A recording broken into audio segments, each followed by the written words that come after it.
The neighborhood was brought into chaos at 2 a.m. when the whole surveillance system crashed right in the middle of a police chase running through the streets. A bank on the corner had just been robbed. Its external cameras blacked out, leaving nothing but static by morning residents woke to a cascade of failures. Garage doors jammed shut, motion lights frozen, and the main security feed dead phones buzzed with alerts. Mrs. Carter's autogate had glitched open, allowing her dog to disappear into the dark.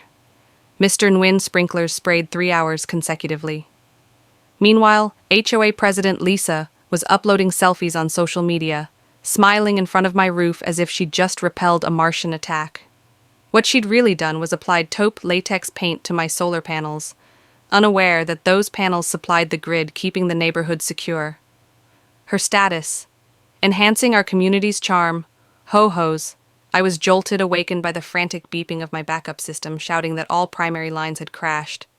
Stumbling to my server bank, I noticed the solar input had flatlined a bird. Cooking itself on the panels wasn't rare, but this didn't feel right. I brought up the roof cam footage and paused. Each panel was covered in shiny taupe roller marks, still wet under the midnight timestamp. Worse, the video caught the perp Lisa dolled up in zebra print leggings, a visor straight from a Nines golf catalog, and sunglass. At night, she hummed a pop ballad remix wielding a paint roller, like a scepter, blissfully unaware that she wasn't just ruining my roof, but dismantling the neighborhood's shield against the chaos lurking beyond our gates 5 years ago, when break-ins were spiking. The HOA had begged me to design a solar P-powered security system on a shoestring budget. I'd done it as a favor, wiring cameras, motion sensors, and encrypted storage through my panels for security. We kept the location of the setup. Hush, hush. Lisa obviously had no idea those eyesore panels were the heart of the community's security. Her so-called act wasn't merely vandalism. It was ignorance so reckless. It was practically performance art by sunrise. My phone was filled. Officer Patel needed block footage for the pursuit. Mr. Alvarez's garage door jammed. Mrs. Kim's security lights were out. Meanwhile, Lisa's posts accumulated likes her hashtags boasting neighborhood pride. I marched to her door, not irate, but just seized between shock and morbid amusement. She opened in a robe that hollered 1950s, sitcom, beaming like she'd just been awarded a civic prize. Before I could say anything, she embarked upon a dissertation on how my panels conflicted with the HOA's approved color scheme, how she'd neutralized them to enhance property values. I held up the footage, her climbing the ladder, paint roller in hand, griping about beauty and harmony. Her smile faltered, but she brushed it off, maintaining the panels were mere my own toys. When I told her they operated the entire security network, she dismissed, accusing me of lying. Then she switched, tacking that the HOA never authorized such an installation, and if it existed, I was running it illegally. I told her about the signed contract with the former board hidden in my files. She smiled. Good luck finding it. That's when it struck me this had nothing to do with looks. She wanted the system killed, replaced with something she could manage, perhaps even gain profit from. Neighbors began showing up. Mr. Torres was furious. His daughter's bedroom camera had lost power. Mrs. Patel told her garage door almost crushed her car by noon. Half the block was on my yard, demanding answers. Lisa stood firm, saying she was keeping home values up. I called for an HOA meeting for 6 p.m. Threatening evidence back home, I uncovered my fireproof cabinet for the deal, but the folder disappeared. In its stead was a typed-out letter and signed indicating the solar project was cancelled. It appeared official, but I had not written it. Somebody had broken in, wiped the paper trail, and ensured the system's legitimacy eroded. This was not merely Lisa's petty power trip. It was a cover-up. I resorted to my encrypted backup drive, a paranoid routine from when I developed the system jackpot. The original HOA contract, scanned with digital signatures by all board members, 5 years ago, outlining the system's purpose and my approval. The more I read, the more it was clear Lisa had played the long game, worming her way into HOA leadership, after the old board phased out. I remembered Mrs. Elena, the treasurer, suddenly leaving when Lisa tightened rules, installed system payments, digging through old mail. I found Elena's final message. Evan, if things go dark, trust your system, don't let them erase the truth. It wasn't paranoia. 8 was a warning. I called Marcus. the former vice president who'd clashed with Lisa over a shady landscaping bill.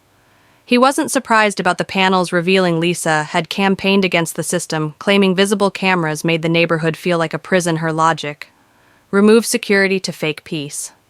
Marcus agreed to bring his old files to the meeting I posted in the neighborhood chat. Tonight's HOA meeting will reveal sabotage and fraud. Attend, if you value your home. The message circulated like wildfire by afternoon. Mr. Alvarez and his son arrived angry. Their car had been broken into when their alarm malfunctioned. I provided them with copies of the contract, then did the same with Mr. Torres. If Lisa attempted to silence me, she was not able to silence us all. The community center was filled that evening. Chairs spilling into halls.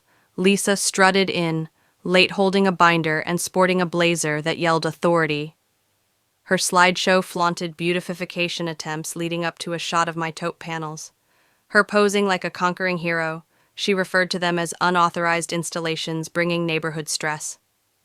I waited while she opened the floor. I plugged in my drive and played the footage. Lisa's roller, her humming her quip about making the place over into a resort. Then I projected the contract, her signature staring at the screen. She cried out, "It was fake, a deep fake," but Marcus entered with a box of signed minutes and vote records. In the room called for a vote of inquiry, Mrs. Wheeler, a retired judge. Lisa's face turned from red to pale white as hands rose against her. She was Donnie, at least temporarily, but her silence as she exited unsettled me. It wasn't definitely. It was calculation. I ran over the system's architecture that verified the primary grid was down, though not a secret camera disguised as a roof vent still recording. Rewinding its tape, I saw Lisa moving boxes to an HOA shed, not ornaments but heavy-duty equipment from our previous security provider. She wasn't killing only my system. She was constructing her own. I called Joel, a cybersecurity colleague with expertise in digital lockpicking. He hacked the HOA's Wi-Fi, looped their cameras, and broke into the shed's digital lock in seconds. Inside were camera racks of signal boosters and a server hub with test footage clips of private backyards, including the Lopez's daughter by their pool, recorded without permission. This wasn't HOA business. It was wrong. We documented everything, downloaded the drive, and locked the shed. I sent a report to the county, and DA anonymously attaching footage, logs and receipts. The DA's office acknowledged receipt, and an officer called tracing the footage to my system. He said they've been investigating Lisa for months. I was just the first with hard evidence, but Lisa resisted posting flyers claiming I hacked the HOA and spied for money. Fear spread more quickly than truth, and I saw doubt in neighbors' eyes. I called an emergency meeting. No HOA permission. Just residents. The room was full, families, teens, even recluses. Lisa sat front and center, unfazed like a statue. I presented the facts, the history of the solar grid, the sabotage secret server with intrusive footage. I played segments of driveways and fences associated with Lisa's vendor. By the room gasped. Lisa stood asserting she was replacing an obsolete system, unaware of the scope of the test camera. It was a smooth deception, but a teen questioned why a camera was pointed at his sister's room. The room was stilled. Lisa's smile cracked. A vote followed. No hands for her leadership, all for county intervention. She walked out head high, alone.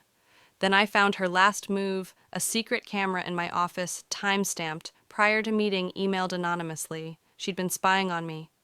I called Officer Patel, who viewed the evidence and expedited a warrant. Police confiscated Lisa's laptop, the shed's infrastructure, and discovered blueprints for her cameras, along with dossier on residents, including blackmail plans and rig elections. She'd constructed a shadow empire, even invested in security firms for profit. She was accused of illegal surveillance fraud and harassment. The neighborhood rebuilt. Marcus took interim president Elena, came back unveiling Lisa's threats. We put in a new grid on 4 roofs.